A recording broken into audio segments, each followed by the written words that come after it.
Kaula atas nami Pranoto Beksa ngaturaken sugeng siang. Sugeng pinara ingkang prayogi. Sugeng pepanggihan kalian pagelaran agung seni tayub pantai budaya.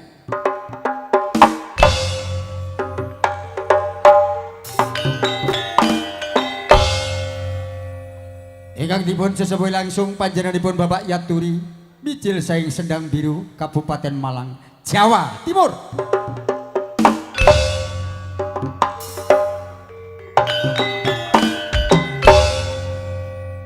Dipun dukung langsung keluarga besar Campur Sari Lokananta, ingkang Mijil Saing Desa Sumbroto Kecamatan Donomulyo, ingkang dipun sesepuhi panjenenganipun Bapak Sarjono Krido Buwono.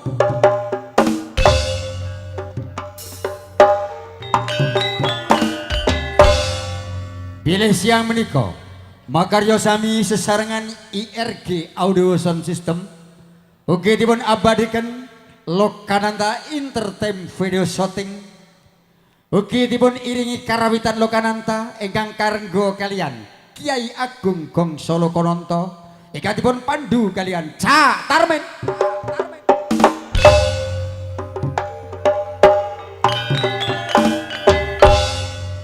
Bapak Ibu hadirin sekalian kang kula hormati, kangge miwiti gelar seni tayub Campur Sari ing siang menika. Langsung kita aturaken artis-artis waranggana ingkang mijil saking kita Malang.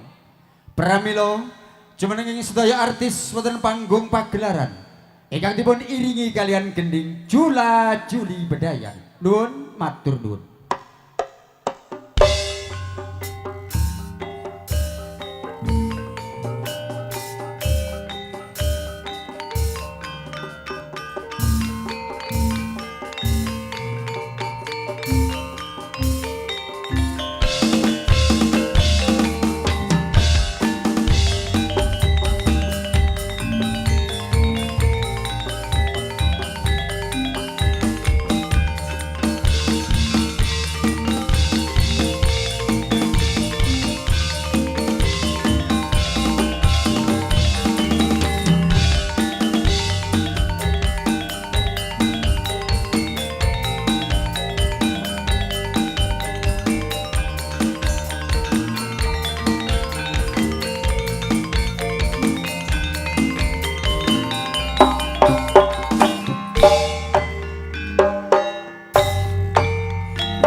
Iki jatahnya Mas Ida jane.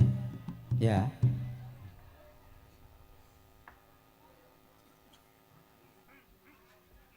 Bapak Marlim lega benggali nek dina iki wis ketekan kersane.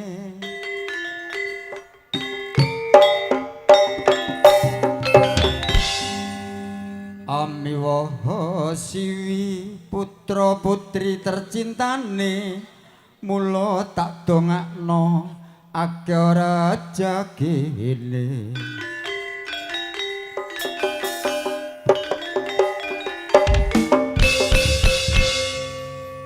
uga jok lali bersyukur karo pangerane.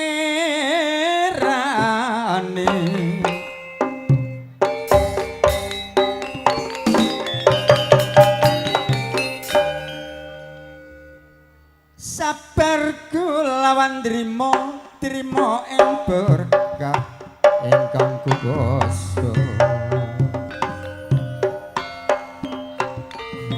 Pinara ingkang sekeca mirengaken kidungan kula. Santai Cak Nin. Sugeng rawa dumateng tamu sedaya kula aturi pinara ingkang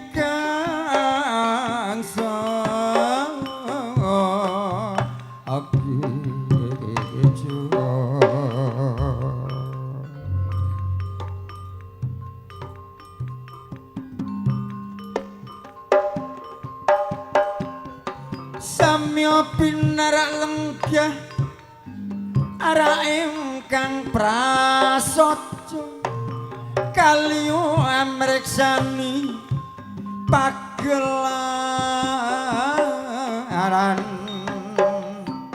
aku.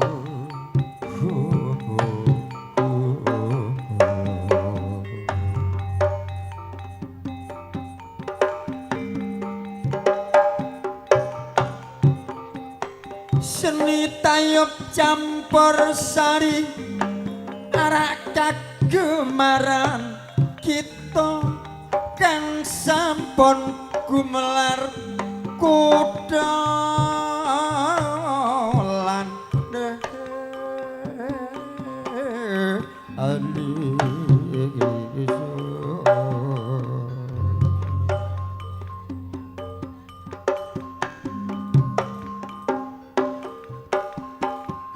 mulane ayo diuri-uri kelawan dilestarekno supaya ora nganti punah terus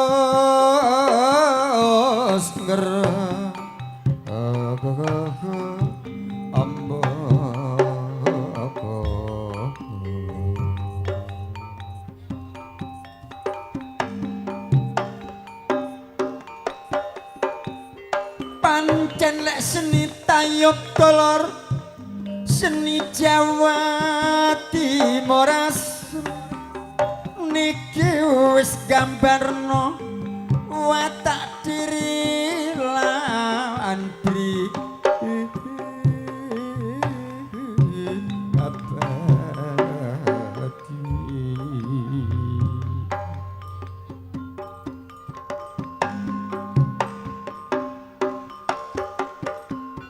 mulane sejarah lan riwayat ayo terus digali ayo manut talira arak jaman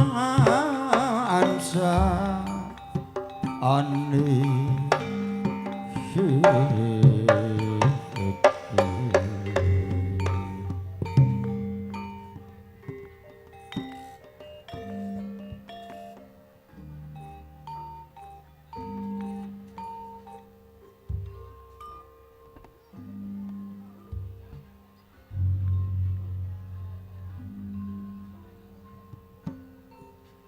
Hadirin Bapak Ibu undangan ugi para sepuh aji sepuh kasepuh ingkang sampun pinarak lenggah satelebipun tirop agungipun panjenenganipun Bapak Sumarlim saha Ibu Yasmi sekeluarga.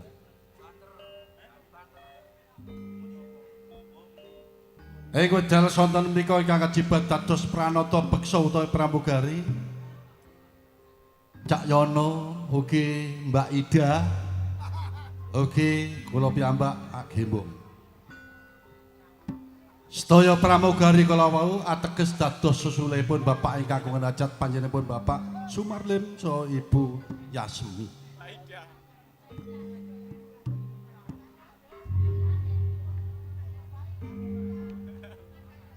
Edo.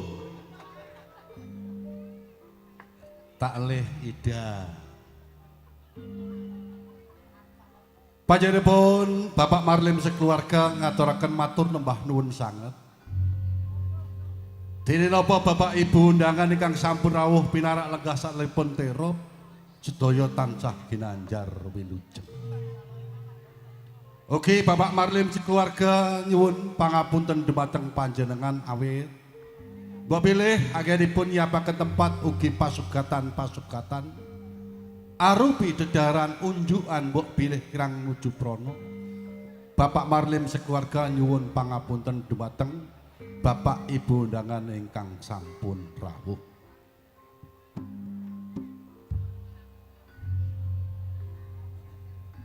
Panjenenganipun Bapak Marlim sekeluarga ngrawuhaken Bapak Ibu undangan ingkang sampun pinarak lenggah. Ingkang utami panjenengan sami dipun suni doa restu anggenipun Bapak Marlim sekeluarga gadah hajat. Hajatipun Bapak Marlim sekeluarga ngulang tauni pernikahanipun putra putri ingkang asma Mas Hengki Setyo Wicaksoko ugi Sri Lestari. Mugi-mugi putra putri ingkang dipun priyaken pernikahanipun ing benjang sageta nempuh hidup baru sebagai keluarga sakinah mawaddah warahmah. Amin. Bapak Ibu undangan ingkang kula hormati, mbok bilih panjenengan sami siang menika dipun hibur kalian tayub campur sari Lokananta, mbok bilih mangke dalu panjenengan dipun hibur kalian campur sari Lokananta ingkang dipun sepuhi panjenengan Bapak Sarjono Krido Bono mijil saking Desa Sumberoto Kecamatan Donomulyo Kabupaten Malang, Jawa Timur.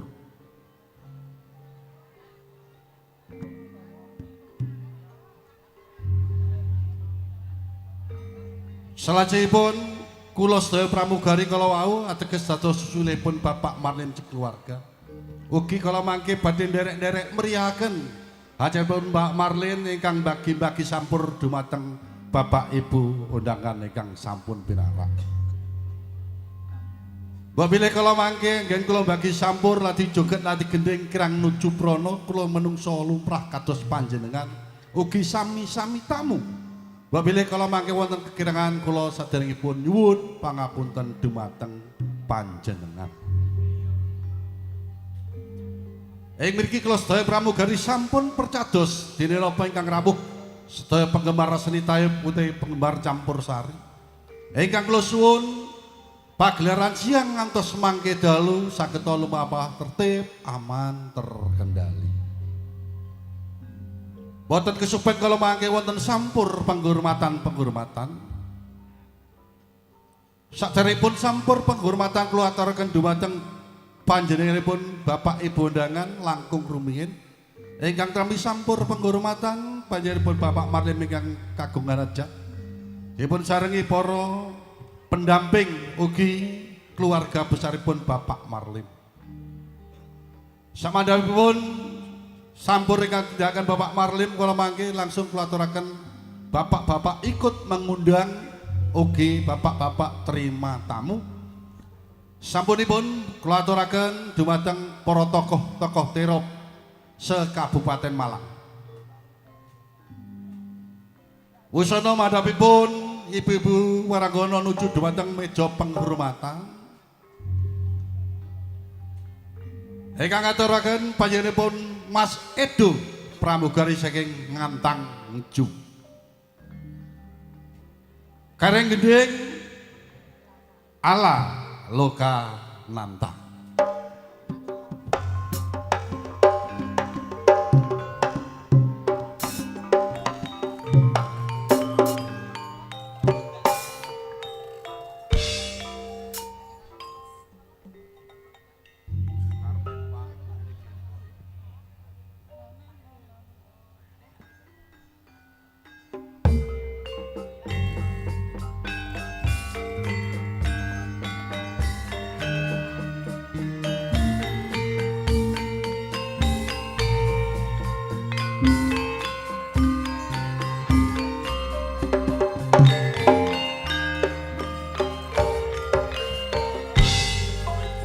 pantai budaya ing pesisir selatan nyata indah edi agawe kepranan sendang biru ning atiku kebiru suwe ramrono atiku dadi rindu tansaya asih angin ning pinggir pantai lume barang ulon wisata bajul mati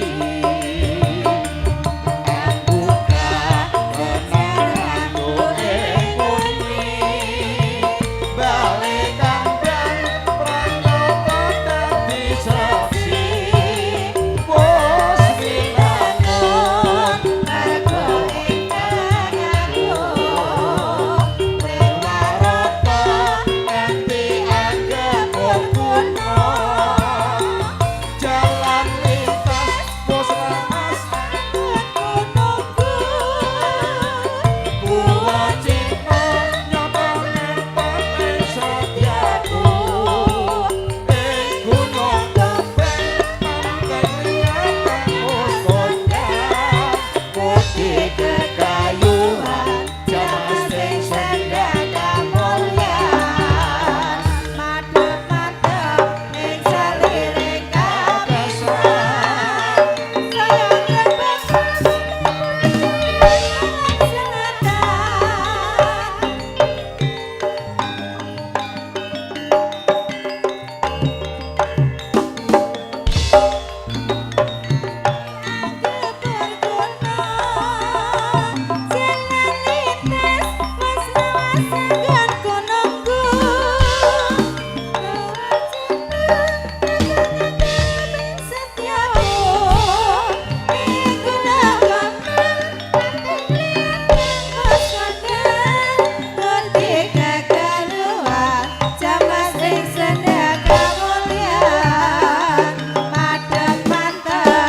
muskodang putih kekayuan jaman sing sendang kamulyan madhep-madhep ing saliring kabesan sayang rembes selatan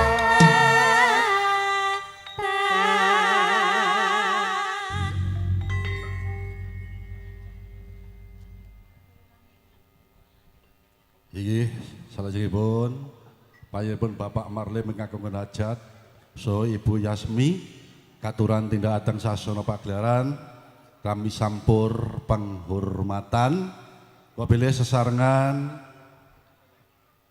ingkang putra ingkang asma Mbak Mas Hengki Setyo Wiji Soko Aji Soko Sri Lestari monggo.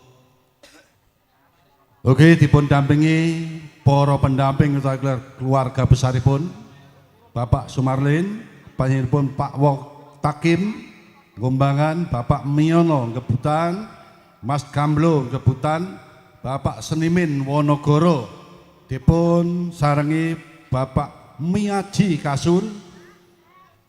Oke, sarengan Bapak Nyan Rimin, Bapak Cikra, Bapak Buiman, Bapak Legimun saking Bedengan. Oke, dipun dampingi sesepuh desa Bapak Meslan Tumpak Rejo, Kepala Desa Tumpak Rejo. Oke, Bapak Yaturi selaku Sendang Biru, selaku Ketua Umum Paguyuban Pantai Budaya Bijin saking Sendang Biru. Mbah Suyitno saking Sindurjo, Bapak Ngadi Sindurjo, Bapak Riyadi saking Sumber Pucung, Bapak Siswadi saking Sindurjo, Mas Samun saking Sumber Gempol, Bapak Sumaji saking Sendang Biru, Bapak Masrum saking Ungaban, Bapak Cokek Rawotrate, ugi Mas Toge Bir saking Sumber Arum, Bapak Botir saking Sumber Arum, Mas Glonder Karsidi Glonder Sindurjo, Mas Sukeswanto saking Gombangan, Mas Yari Betet Sumber Gempol, Mas Busari saking Tumpak Rejo, Bapak Adi Sewil Dung Rampal, Bapak Uplik saking Bantur, ugi Mas Edi Umar saking Sumber Gempol, Bapak Misdram Sendang Biru Kelurahan Badiadat tanggal 16 bulanipun Songo, ugi Bapak Sukimin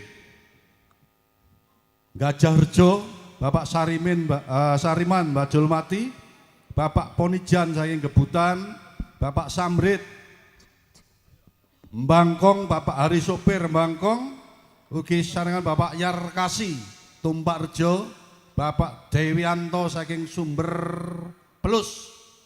Monggo Bapak-bapak katuran tindak dateng sasana pagelaran saperlu nampi sampur penghormatan pinangka mendampingi panjenenganipun Bapak Sumarlim saha Ibu Yasemi sekeluarga.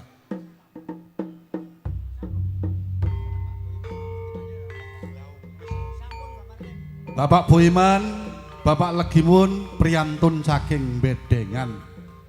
Dipun suwun dampingi panjenenganipun Mbah Sumarlim. Sumangga.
Prabu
to, ganjel. Napane sing digandel.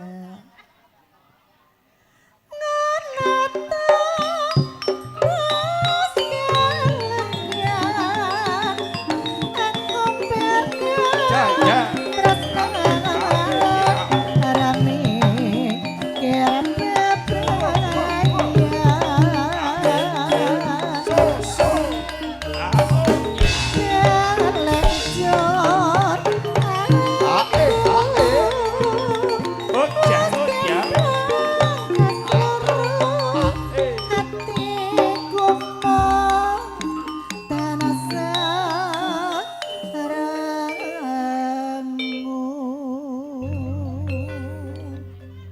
Halo. Piye to ki? Halo. Vokale tambah gede, Mas. Kok gedhe aku?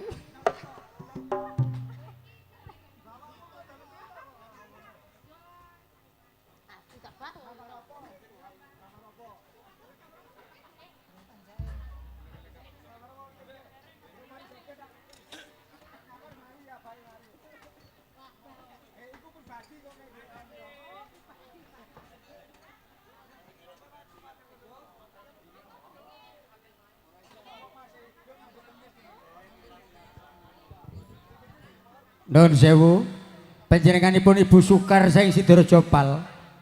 Kasuwun beksani sampuripun Mbah Yit saking Sumber Pelus. Monggo.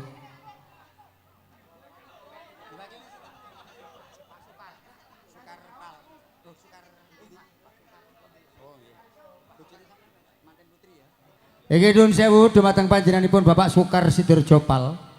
Kasuwun beksani sampuripun temanten putri. Monggo Bapak Sukar.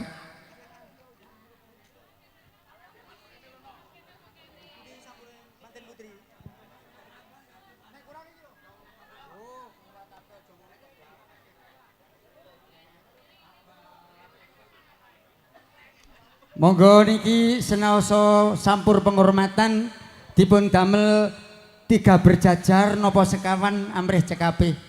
Ayo ibu-ibu waranggono. 3 berjajar utawi sekawan mboten napa-napa.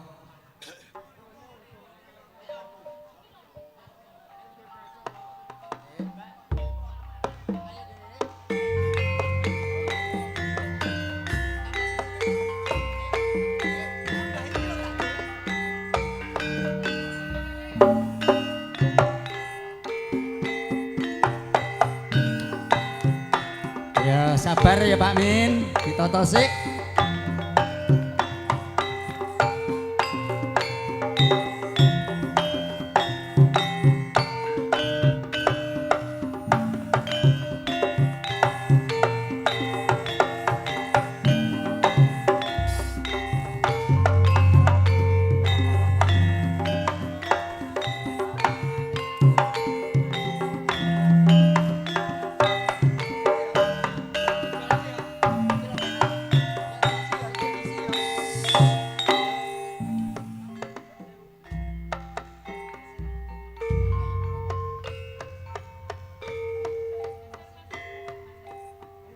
Leng-lenging driya mangko Jarwa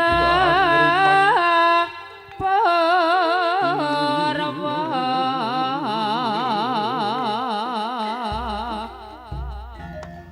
Nunggal basane Baskara Rama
aku bingung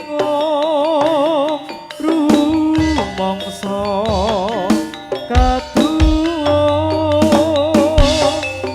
yen rino nelongso yen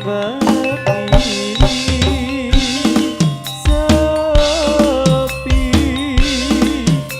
prasasan kuciwa monggaton moto ora suwe aku ora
gedhe wolu-wolu nang ati dadi marem kok gedhe wolu-wolu nadyan bunga susah tetep guyu ayo gandhe aja gampang nesu yen gampang resu muda awak dadi guru sampean mas melu sapa yo aku dik melu sing tak sayang pengen dadi wiraswara golek padha donya